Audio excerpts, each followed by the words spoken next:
Faly miarabantsika rehetra indray hatratr'izao fotoana manokana izay iarahantsika androany izao.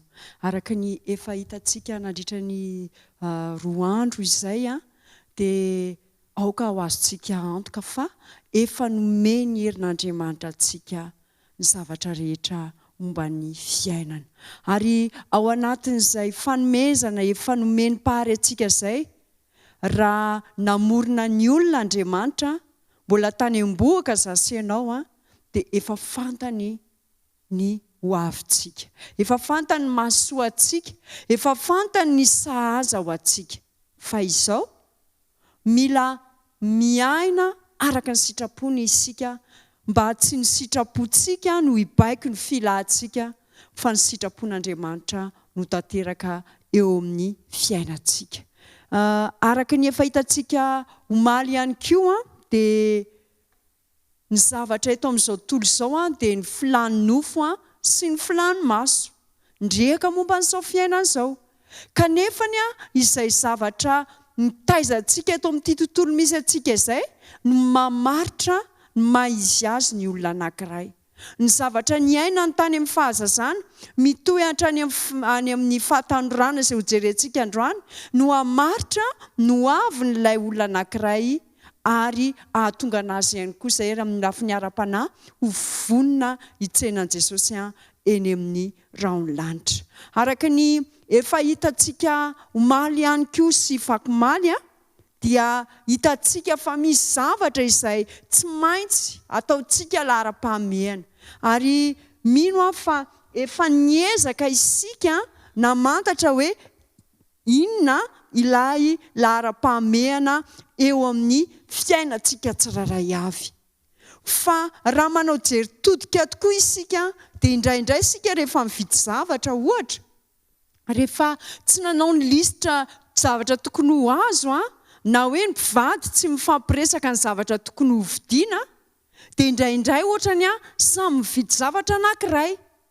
Dia eo hoe fa naninona ianao no mividy an'iny, kanefa ny ianao mividy an'iny tany an-tsena tena hoe tena mahasoa ny vadiko ity ohatrany, na mahasoa ny zanako ity, tonga ao an-trano zavatra roa no nentina tsy nifampiresaka dia lasa samy tsy omena ny valeur tokony isy azy ilay zavatra anankiroa izay nafinaritra anao no neritreritra anazy hoe hividianana anazy. Kanefa rehefa avy eo tsy izay ny vokatra hita eo amin'ny le olona notolorana na ny fiasan'ilay zavatra eo amin'ny fiainantsika. Mandalo zany izao fiainana izao sy ny filany, fa izay manao ny sitrapon'Andriamanitra no maharitra mandrakizay, izany hoe izay manao ny sitrapon'Andriamanitra dia misy an'ilay fifankatiavana ao an-tokantrano ao, dia misy ny fifampiresahana, misy ny fotoana hifampienoana, misy ny fotoana izay iarahana mifampitotro-bavaka, iarahana mizara fanandramana ny zavatra nafinaritra ny tontolo andro. Misy ihany koa ny fizarana fanandramana mahakasika ny zavatra ny ainana tany anivon'ny fiarahamonina. Dia izany rehetrarehetra izany mitarika ny olona anankiray handray lesona eo amin'ny fiainany. Ka raha sendra hoe tonga ny fotoana andalova ny trangan-javatra anankiray mitovitovy sary amin'ilay hitany teo aloha, dia efa misy sary an-tsaina ao aminazy ao hoe tahaka izao ny zavatra niseho tamin'ny anina raha niseho ity dikan'izay andeha handray fanapa-kevitra tahaka izao. Mila mitandrina isika izany fa rehefa miaina ao anatin'ny fitombona ataontsika hoe ny zaza anankiray, dia araka ny sary hitantsika eo ambany amin'ity soratra izay hitantsika ity dia misy dingam-pivoarana izay tsy maintsy arahana. 7 volana izy ny ao anaty kibo dia miaina ao anatin'ny fahazazana izy ny 12 taona, ary rehefa tonga eo amin'ny 12 taonany amin'izay izy dia ao ilay toerana izay lazaintsika hoe zaza miala sakana. Le sakana ialany eto dia miala ao anatin'ny fahazazana izy hiditra ao amin'ny toeran'ny laharan'ny fahatandrorana. Dia be da be le fahazarana izay mbola tsy niaina ny tany amin'ny fahazazana, tsy maintsy hiatrehany hidirany ao amin'ny fahatandrorana. dia izay indrindra no mipetrahany hoe mila mpitarika izy eo, mila mpanolotsaina izy eo. Ary ao anatiny io ny ankizy dia raha mahitsika dia mahita amin'ny fiainana andavanandro dia ao anatiny io no manomboka mipetraka ilay hoe idole, izany hoe tiako ianona mba teo ohatran'ny ianona, tiako ilay mpihira ohatr'izao, tiako ilay mpilalao film ohatr'izao. Dia eo ny tokony ahaizantsika ray aman-dreny, isika mpiandraikitra ny ankizy, isika mpikarakara eo anivon'ny fiarahamonina na ny anivon'ny fiangonana, hoe iza no sary mipetraka ao amin'ilay zaza amin'iny fotoana iny. Satria raha haitsika tsara ny miaradia amin'ilay zaza amin'iny fotoana iny dia sary tsara mitafapetraka eo amin'ny fiainan'ilay zaza ao aorianan'izay. Izao mantsy no voalazan'ity mpanoratra anankiray ity, George MacDonald, hoe tsy misy mpitarika hoy izy tokony hiezaka mafy anao izay ananan'ny hafa fomba fisainana tahaka ny azy. Fa ny tokony ataon'ny mpitarika mahomby izany dia mitarika azy ireo ho amin'ny alalan'ny fahamarinana velona amin'ilay mpamonjy mahitsy, izay ao amin'ilay mpamonjy mahitsy irery ihany no ahafahany mianatra ny zavatra rehetra, satria izy no namorona ny zavatra rehetra, ao aminy misy ny fahalalana rehetra, ary izy ihany no mampitoetra ao anatin'izy ireo ny fahalalana marina. Izay no mahatonga an'ilay hoe mila petraka foana ilay hoe inona ny lahara-pahamehana. Fa raha itsika dia mbola ao anatin'ny fahatandrona ny ankizy anankiray no nizarina nametraka ny lahara-pahamehana eo amin'ny fiainany, dia ho hitanao fa ho zaza mahay miatrika ny fiainana izany zaza izany. Ho zaza izay na dia eo ara ny fanilangilanana izay atao eo amin'ny fiainany dia zaza samijoro izany zaza izany. Ary rehefa ny fitiavan'i Kristy tokoa no mitoetra ao anatiny, dia ho hita taratra eo amin'ny fandraisany fanapa-kevitra fa na dia tsy eo ara-dada, na dia tsy eo ara-neny hanampy anazy ilay fanapa-kevitra, dia izao hita taratra tokoa fa manana an' Jesosy izany zaza izany. Ao anatin'izay dia ilay mpanoratra vehivavy anankiray, Ellen White, dia tena miteny mihitsy hoe mba handrosoa ny asa misehatra rehetra dia antsoin'Andriamanitra ny tanora feno tanjaka, ny tanora feno zoto-po, satria amin'io fahatandrona io dia tena ananany be dia be izany. Ananany be dia be ny zoto-po, ananany be dia be ny riso-po. Novidian'Andriamanitra ianao ry tanora, novidian'Andriamanitra ianao ry tanora tovolahy sy tovovavy mba hampandroso ny asan'Andriamanitra amin'io fahatandronao io. Ilay fampandrosoana ny asan'Andriamanitra dia izao ny fanehoanao eo amin'ny fiainanao fa manana an' Jesosy Kristy ianao. Ny fanehoanao eo amin'ny fiainanao fa modely ianao, satria manana zokinao izay manoro lalana anao dia tsy iza izany fa Jesosy Kristy. Ny fanaovana drafitra miaraka amin'ny fahazavan-tsaina izay omeny fanahy masina antsika izany, ny fanaovana asa amin'ny tanana mavitrika dia mitarika mitondra fiainana vaovao, hery vaovao, tanjaka vaovao ary mahatonga tsy milavolefina fa mandroso mandrakariva. Na inona fitsapana, na inona fisedrana dia izao mahatsapa mandrakariva fa olona manana maha izy azy, olona novidian'Andriamanitra mba haneho vonany eo amin'ny fiainana.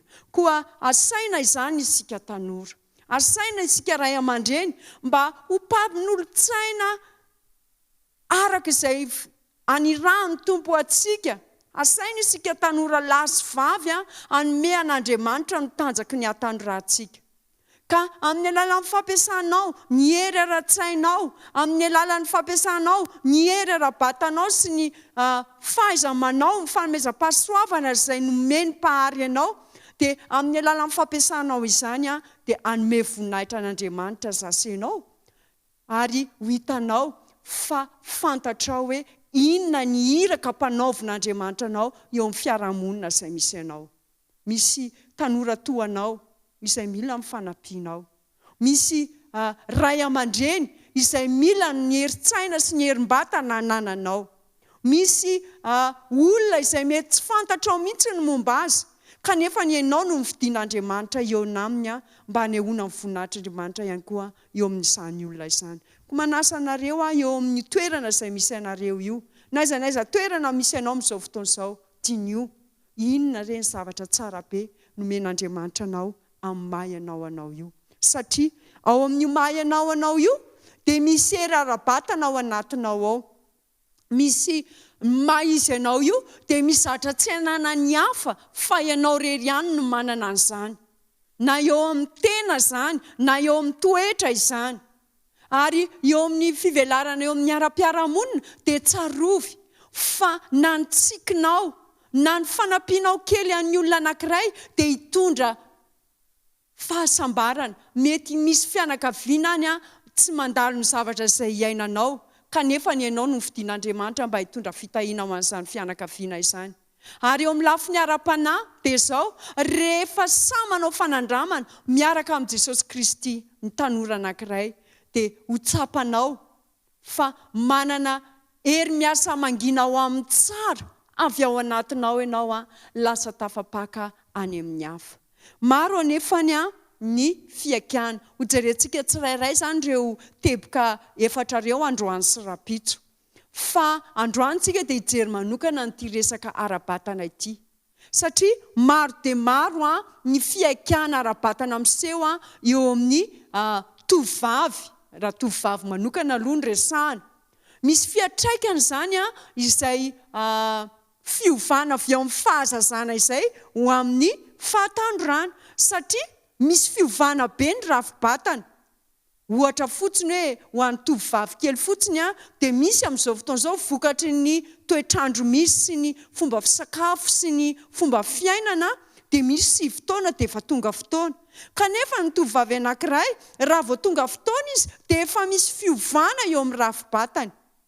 Ary izay fiovana eo amin'ny ravi-batany izay dia miteraka sary, miteraka hevitra, miteraka fomba fijery izay anombana ny tenany. Ka io resaka firotsahana na fivoahan'ny hormone izay mandeha isam-bolana io dia mahatonga fiovana, tsy hoe ny tamin'ny ray volana dia mitovy amin'ny tamin'ny ray volana ho avy indray, fa misy fiovana foana tokony hoe iseho eo amin'ny fiainany. Ka raha azo ny tovavy izay hoe mandalo dingan'ny fiovana izany izao isam-bolana dia ho hitanao fa ho fantatrao hoe inona izany izao ny lara-pamehanako manomboka izao. Manahoana ny fitandremako ny vatako, manahoana ny fomba fiteny tokony asehoko, manahoana ny fomba fijoroko anatrehan'ny olona, na ny fitafiko, na ny zavatra ataoko dia misy fiantraikany daholo izany rehetrarehetra izany. Somary hijery kely an'ity fiovana misy eo amin'ny ravi-batan'ny tovolahy sy ny tovavy ity isika. Ao anatin'io taona 12 taona manomboka eo io dia misy taona tena tonga dia miakatra be mihitsy ny fitombony ankizy. Lasa mialava be izy. Dia tsy tokony ho taitra izany tsika ray aman-dreny satria arak'ilay efa noresahantsika tany aloha dia efa io ilay dingana tsy azontsika ialana. Tena mitombo ny ankizy. Ary ao anatin'izay fitombona izay dia mila miomana tsika satria mety hoe lasa mirangorango be izy amin'ny sakafo. Mety hoe vetivety dia tsy onona anazy ny akanjo anaovany. Dia mila miomana tsika izany satria efa izay le hoe misy zavatra fantatra dia mila iomanana. Ankoatra ny zavatra tsy fantatra izany izay hoe imprévu amin'ny ilazana anazy dia eo izany ianao no hoe mamorona eo anatrehany toe-javatra. Fa ny zavatra fantatra izany dia mila amboarintsika ny fomba fiainantsika ao an-tokantrano. Ao anatin'io izy satria misakafo be izy dia indraindray izy tsy mahafeny zavatra hohanina dia eo izy lasa ohatran'ny hoe lasa tonga dia lasa ngeza be tapoka. Misy lasa lava be, misy lasa ngeza be. dia anjarantsika ray aman-dreny zany no miaraka tena hoe miara-mitombo amin'ny ankizy isika. Tadidio fa tsy mitovy mihitsy hoe za efa nanana zanakalahy 12 taona teo dia le zandry niakatra 12 taona indray taona vitsivitsy teoriana dia efa haiko zany fa efa fantatro zany. Tsy mitovy mihitsy ny fitaizana tamin'ny zanako 12 taona tamin'ny taona 2000 ohatra. Sy ny ankizy 12 taona amin'izao taona 2024 izao. Dikan'izay aza atao hoe ao anatin'ny arona anankiray zany dia hoe ity ny 12 taona dia izay. Tsia, satria ny fiarahamonina miofa, ny zavatra tontolo iainan'ilay zaza miofa, ny fahazarana ihany koa miofa ao anatin'izay rehetrarehetra izay. Ao anatin'ny fiovana mahazatra fantatra ihany koa dia manomboka mitsiry daholo amin'ny fotoana io rakizy ny volo rehetra madinidinika. Efa normal amin'ny vatantenan'ny olombelona zany. Tsy maninona zany fa voajanahary zany. Fa zao fotsiny. Amin'ny fotoana io dia tsy hoe izay vao manomboka fa tany amin'ny zaza dia efa nisy izay fa manomboka eto zany dia tena ilaina isika tanora tia fahadiovana. Ary ao anatin'izay fahadiovana izay dia izao aza manao référence amin'ny hafa. Satria ny mety amin'ny hafa mety tsy mety aminao. Fa manaova fanandramana mihitsiny, mampiasa zavatra tsotra hanombohana anazy. Aza sombaina amin'ny zavatra mety hanimba ny hoditra ny vatana. Fa mampiasa zavatra tsotra satria rehefa mitsiro ny volo io dia ny zavatra raha vao misy volo mitsiry ka tsemboka isika dia izay no mahatonga ilay fofopofona amin'ny vatana. Dia mila isika zany mandro foana, mila isika mampiasa lamba, mampiasa karbonetra. Dia izay zavatra izay hitanao hoe raha mety amin'ny vatanao ilay izy dia ampiasainao. Fa mety misy hoe hoditra ny hafa tsy mahazaka ilay izy dia anjaranao zany no mijery hoe inona mety amin'ny vatako. Ho an'ny tovovavy sy tovolahy manomboka be mony, miseho daholo ilay karazana mony rehetrarehetra reny dia aza kitikitihana aloha ilay izy. Satria efa mony, efa natao hivoaka ireny amin'ny resaka hormone avy ao amin'ny vatantsika. Ao anatin'io ihany koa dia manomboka miova ny feo. Ho an'ny tovolahy dia manomboka somary basibasy, miova kely ilay feo. Dia ny ankizy vavy indray lasa tsy manao an'ilay fitenin-jaza intsony fa lasa ohatran'ny charme kely izay. Na ny fomba famindra, na ny fomba fiseho dia efa manomboka manifakifaka volo. Normal zany zavatra zany, normal zany. Fa izao, mila haitsika zany manomboka eo ny mahay mifehy an'izay fiovana eo amin'ny vatantsika izay. Ao amin'ny tovovavy manokana dia ny fitombon'ny.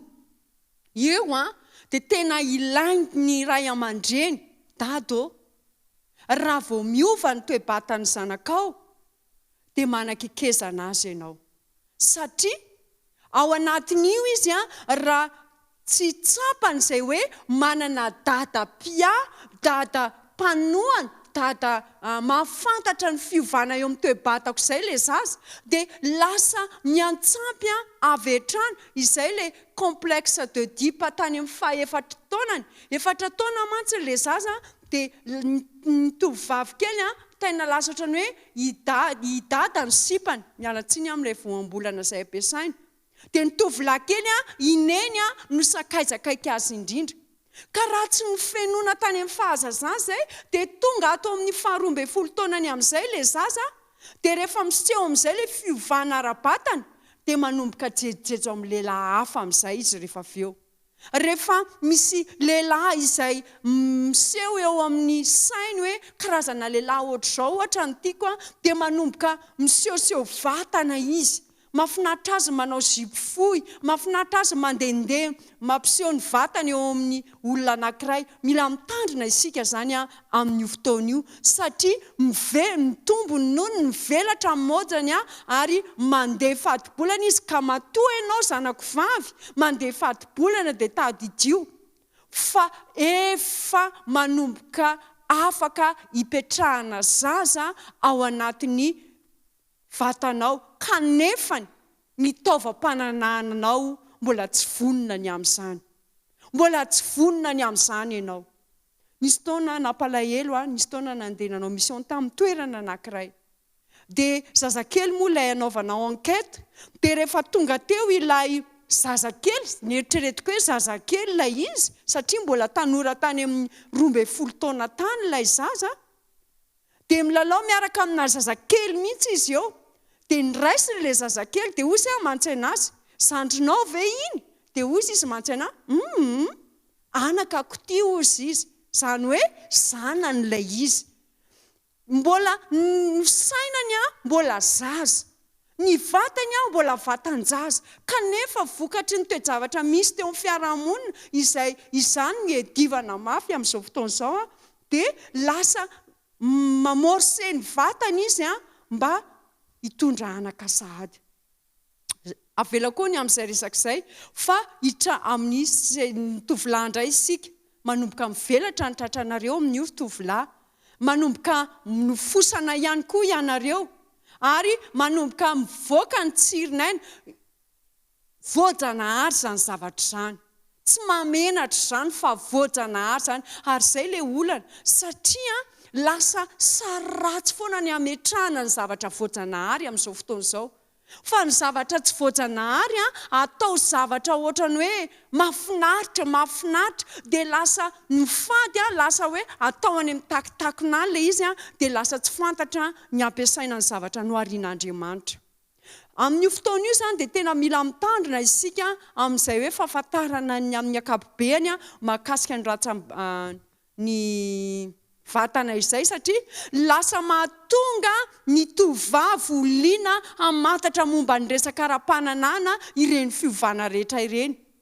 Ary mila ampiny izy zany amin'ny fiatrehan'ny toe-javatra. Lasa indraindray izy mantsy lasa tsy fantantsony ny tombambidin'ny tenany. Lasa mametraka ny tombambidin'ny tenany amin'ny alalan'ny fanombana ny hafana azy izy.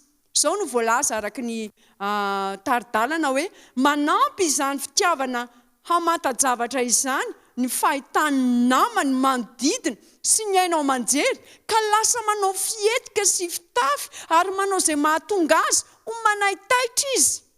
Vokatra izany sy ireo tsindry hafa dia lasa ifatohany bebe eo amin'ny fiainany, ny endriny ivelany, ny fitafiny, ny vatany, ary ireo mihitsy aza matetika no tena manandanja indrindra eo amin'ny fiainany sady mandany ny fotoanany.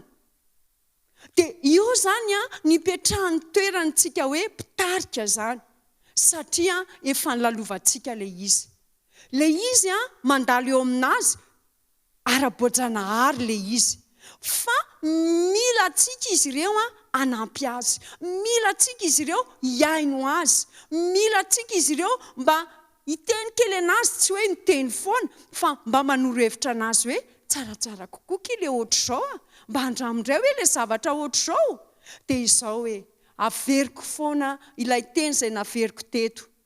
Raha fantatrao fa nandalo fanandramana maivavay ianao tamin'ny zavatra namenonao an'ilay bokalina mpiainanao, dia izao, raha tena mpanabe marina zasy ianao, dia hiezaka isika anampy ireo taranakitsika mba hahafahan'izy ireo mihoatra ny toe-javatra izay ratsy nilalovantsika. Tsy afa-miala amin'ireny ny zanakitsika, fa aseho anazy hoe miekara eto ambonin'ity toe-javatra ity ianao, dia ho hitanao fa ahita zavatra lavidavitra kokoa.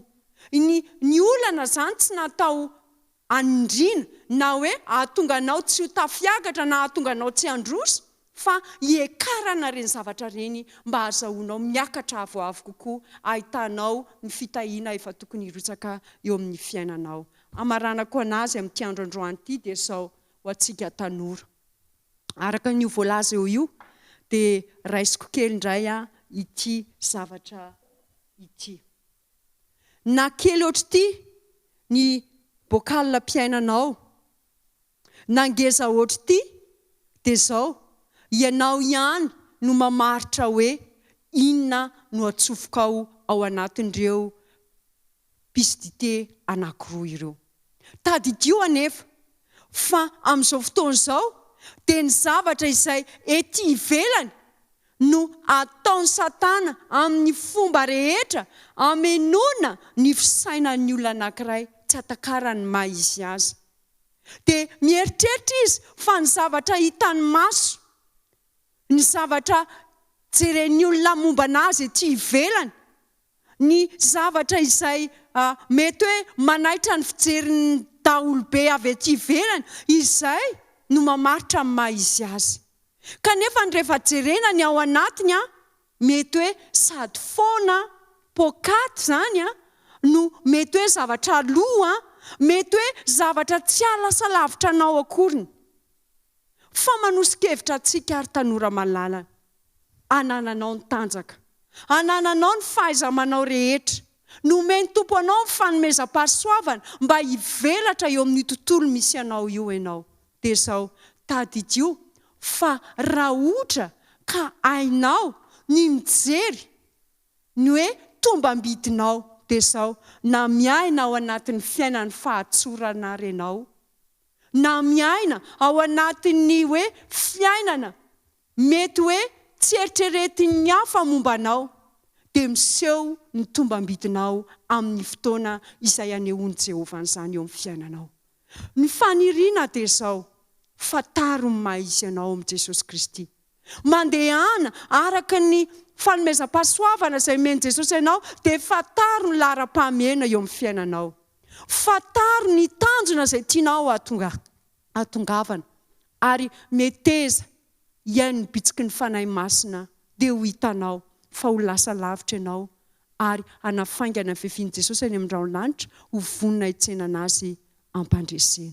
Ny Tompo anie hitantsika ary ho antsika ray aman-dreny dia aoka isika hipetraka amin'ny toerany mampanolo-tsaina izay ny fanahy masina ihany koa hiasa ao amintsika tsirairay avy. Amen. Manasa antsika rehetra hiaraka hivavaka isika. Rainay izay any an-danitro, misaotra anao satria tamin'ity andro androany ity dia afaka andresaka manokana mahakasika an'ireo zanakay tanora tamin'ity fotoana ity, satria be dia be tokoa ny hery miasa mangina izay mandrirotra an'ireo zanakay ireo.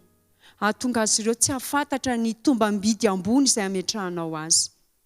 Jesosy io, ampio izahay ray aman-dreny mba hafantatra ny tanjona izay aniranao anay, mba ho modely tsara ho amin'ireo zanakay izahay, mba hahatonga azy ireo andresy ihany koa eo amin'ny sakatsakana izay tsy maintsy lalovany eo amin'ny fahatandrona io.